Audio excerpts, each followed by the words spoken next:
Bismillahirrahmanirrahim. Assalamualaikum warahmatullahi wabarakatuh. Alhamdulillah.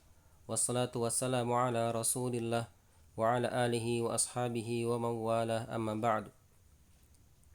Santri ikhwan dan akhwat yang Allah muliakan, dan mudah-mudahan Allah Azza wa Jalla senantiasa memberikan perlindungan kepada antum semua, senantiasa memberikan kesehatan dan keberkahan dan kemudahan dalam segala urusannya. Taib, insyaallah dalam kesempatan kali ini kita akan kembali membahas hadis yang ke-21 dari hadis Arba'in. Mungkin bagi yang sudah ke HK pada waktu itu, hadis ini pernah dibahas khususnya kelas ustadz ya. Adapun bagi yang belum sempat ke HK, hadis ke-21 ini belum sempat terbahas. Maka pada kesempatan kali ini insyaallah kita akan kembali membahas hadis yang ke-21 dari hadis Arba'in.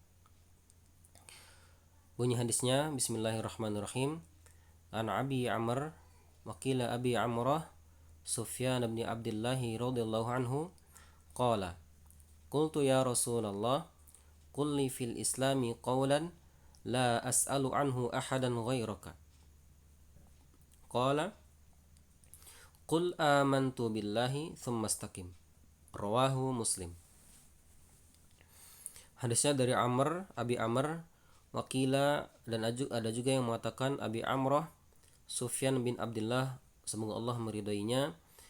Beliau berkata, qultu, saya pernah berkata, ya Rasulullah, wahai Rasulullah, qul li fil islami qawlan, katakan padaku tentang Islam qawlan, satu perkataan, la as'alu anhu ahadan ghairaka, yang saya tidak akan bertanya tentangnya kepada salah seorang selain kamu.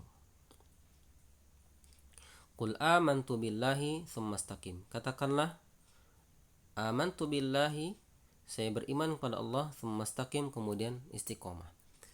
Hadis diriwayatkan oleh Imam Muslim. Mungkin lebih jelasan lagi terjemahannya bisa dilihat di terjemahan hadis-hadis yang ada ya. Kita langsung ke al-mufradat. Mufradat dari hadis ini diantaranya adalah kalimat fil Islam. Sahabat Amrah mengatakan, ya Rasulullah, qul, katakan li kepadaku fil Islam, tentang Islam. Maksudnya apa tentang Islam di sini adalah fil Islam, yakni fi dinihi wa syari'ati, tentang agama Islam dan syariat-syariatnya. Qaulan, yaitu sebuah perkataan, sebuah nasihat. Nah, apa yang diinginkan nasihat ini adalah oleh Abi Amr ini, qaulan jamaknya adalah aqwal, maksudnya adalah kata-kata jami'an li ma'anid din, kata-kata yang menyeluruh terhadap makna-makna agama, yang dia merasa cukup dengan perkataan itu untuk mengamalkan agama Islam, apa yang ada dalam agama Islam. Mufrad berikutnya adalah istaqim. Itu perkataan Rasul, qul amantu billahi thumma istaqim. Itu senantiasa mengamalkan al-ma'murati, yang diperintahkan, wantahan jamil manhiyati, dan menjauhi atau berhenti, menghentikan seluruh yang dilarang oleh Allah Azza wa Jalla. Ma yustafadu minal hadithi, faidah atau pelajaran yang bisa diambil dari hadis ke-21 ini. Ada 7 faidah, 7 pelajaran yang bisa diambil dari hadis ini. Yang pertama adalah al-amru bil istiqomah, perintah untuk istiqomah. Apa itu istiqomah? Al-istiqomatu hiya al-isabatu wal-i'tidalu fi jami'il aqwali. Al-isabah benar, wal-i'tidal lurus fi jami'il aqwali, di setiap perkataan, wal af'ali dan perbuatan, wal maqasid al mahmudah, dan maksud-maksud yang terpuji. Niat atau kehendak-kehendak, keinginan-keinginan yang terpuji.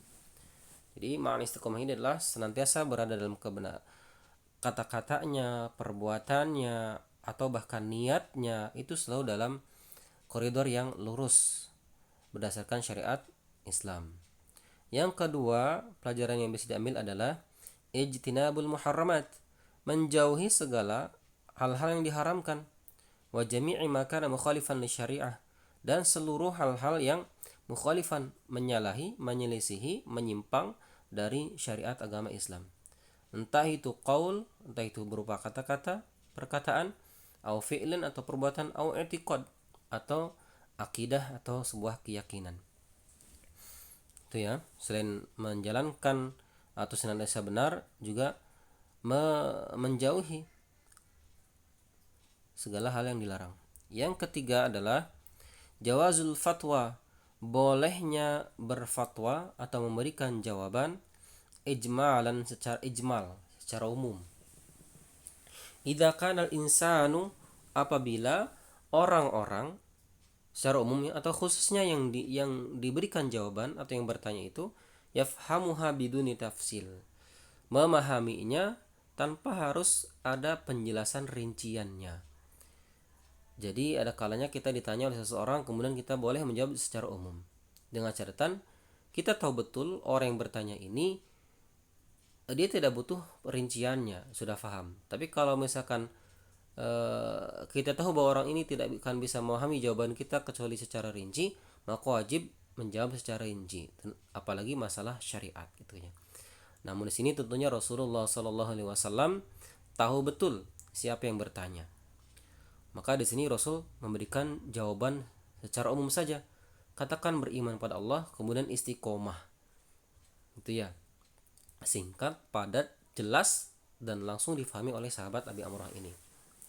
Tuh, bahkan Rasul seringkali gitu ya ditanya oleh beberapa sahabat yang berbeda dengan pertanyaan yang sama, jawabannya pun berbeda pula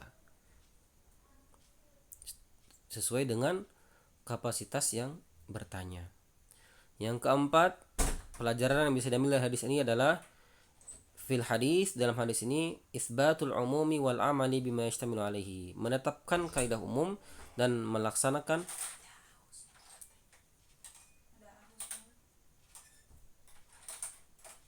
dan mengamalkan apa yang mencakup terhadap keumuman tadi. Yang kelima adalah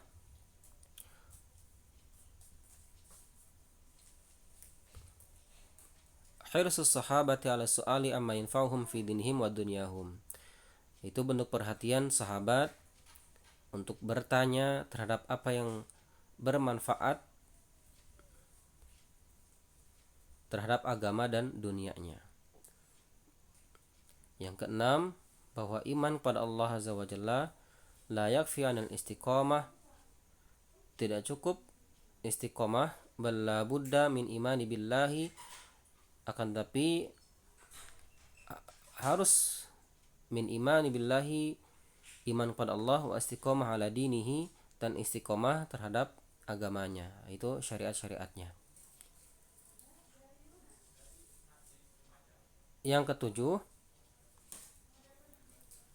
an-din al-islami mabniun ala hadainil amrayni, bahwasanya agama Islam itu dibangun di atas dua perkara, al-imanu wal istiqamah, iman dan istiqamah. Syarah hadisnya. Penjelasan hadisnya, yukhbiruna sahabi rawi hadzal hadis annahu talaba minan nabi sallallahu alaihi wasallam, bahwasanya sahabat perawi hadis ini itu Abi Amrah mengatakan atau menceritakan kepada kita bahwa annahu talaba minan nabi, beliau pernah meminta kepada Nabi sallallahu alaihi wasallam an yu'allimahu ma yahtaju ilaihi fi dinihi, untuk mengajarkannya terhadap apa yang dibutuhkan fi dinihi, dalam agamanya. Qaulan jami'an, sebuah perkataan atau sebuah nasihat, jami'an syamilan li ma'anil islami, yang mencakup, jami'an menyeluruh, syamilan sempurna, li ma'anil islami terhadap makna al-Islam.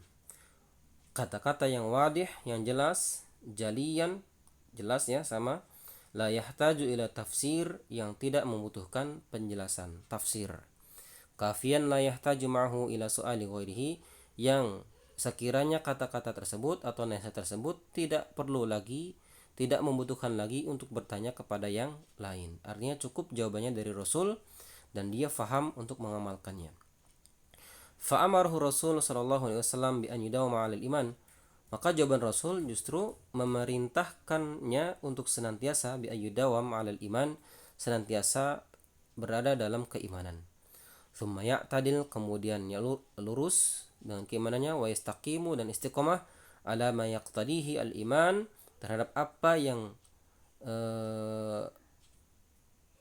ala ma yaqtadihi al-iman, terhadap keimanannya, min imtithalil awamiri, berupa dengan mengerjakan imtithali awamirihi, perintah-perintahnya, nadabuha wajibuha, baik itu yang sunnah ataupun yang wajibnya, wajtinabun nawahi, dan menjauhi yang dilarang, haramaha wa makruha, entah itu yang haramnya ataupun yang makruhnya.